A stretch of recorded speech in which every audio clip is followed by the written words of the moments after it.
Hello. Hello, কোথায় তুমি? এই তো চায়ের দোকানে নিচে বসলাম।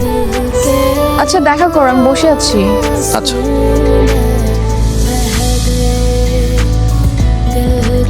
আসি ভাই, ভালো থাকো।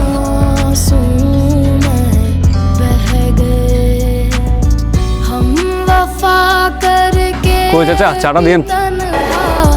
रह गए दिल के अरमां आंसू में बह गए।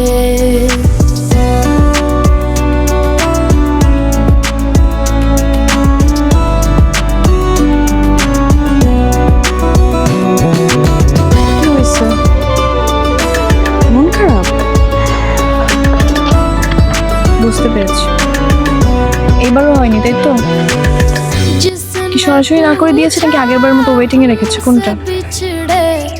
সরাসরি না করে দিয়েছে। আচ্ছা, এত চিন্তার কি আছে বলো? এবার হয়নি, পরের বার হবে। চিন্তা না করার উপায় আছে বলো? বাড়িতে অসুস্থ মা, মায়ের বয়সও বেড়েছে।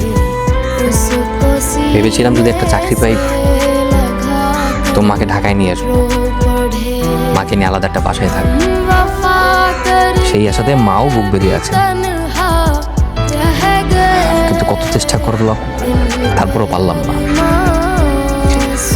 আমার সব আশাই যেন মরচিকার মতো হয়ে যাচ্ছে। শোনো, আল্লাহর উপর ভরসা রাখো। তুমি তো অনেক মেধাবী স্টুডেন্ট না, আর তোমার কোয়ালিফিকেশনও অনেক ভালো। তুমি দেখবা তোমার যোগ্যতার প্রতিদান তুমি একদিন পাবা, এত চিন্তার কিছু নেই।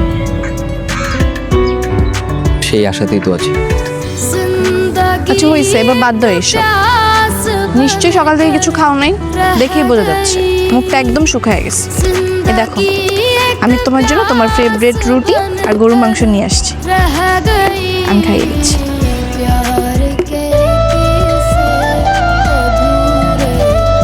না, হা করো,